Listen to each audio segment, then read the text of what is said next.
it's Travis with Fat Daddy's Hot Rods. What we have here to show you today is a 1951 Willys pickup.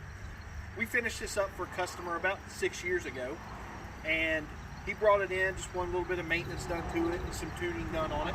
And I figured now would be a good time to give you all a walk around and show you some of the features and customization we had to do to it. To start with, this was an original two-wheel drive Willys pickup. Most of these were four-wheel drive.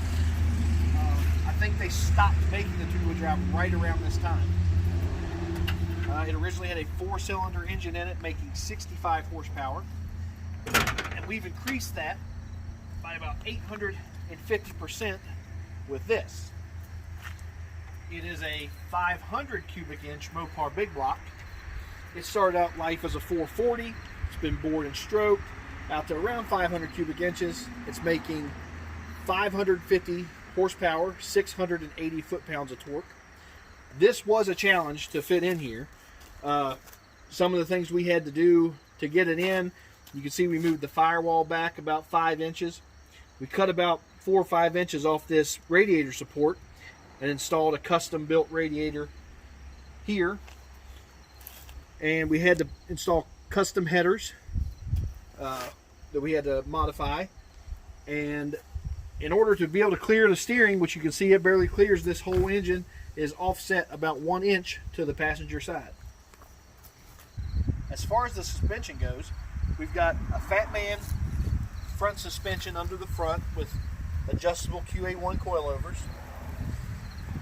A set of Mickey Thompson Sportsmans with a one-off set of Halibran 15 by 4.5 inch wheels we had to have custom built in order to be able to keep this thing under the fender.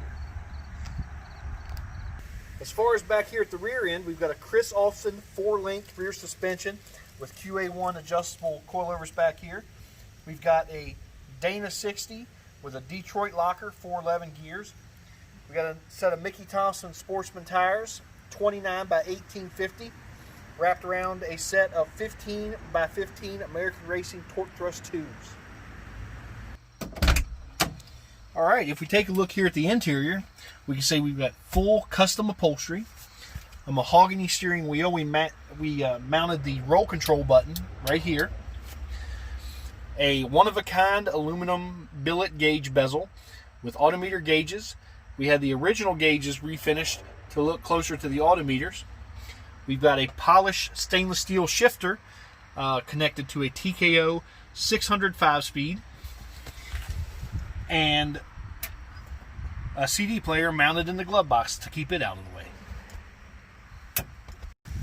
Alright, now the last thing we want to point out is a few of the body modifications we did on this.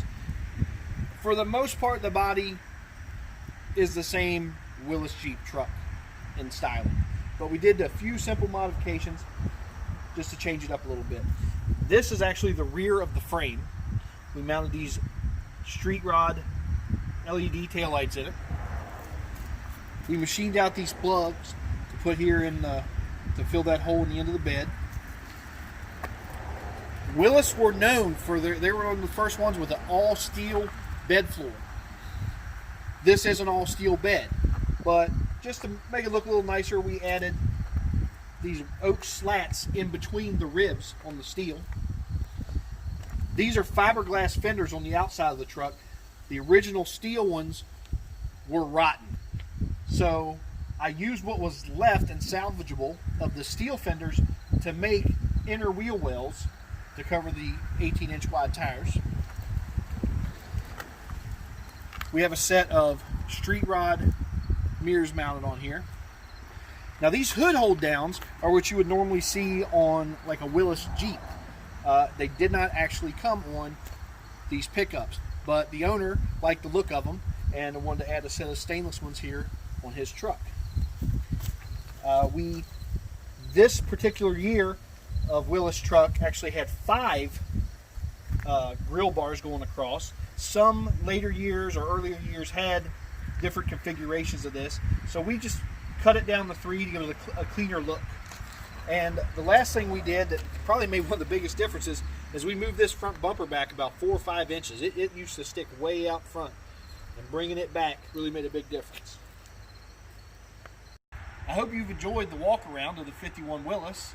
Please like, subscribe, and check back again later. We're going to put a video up of us driving this thing.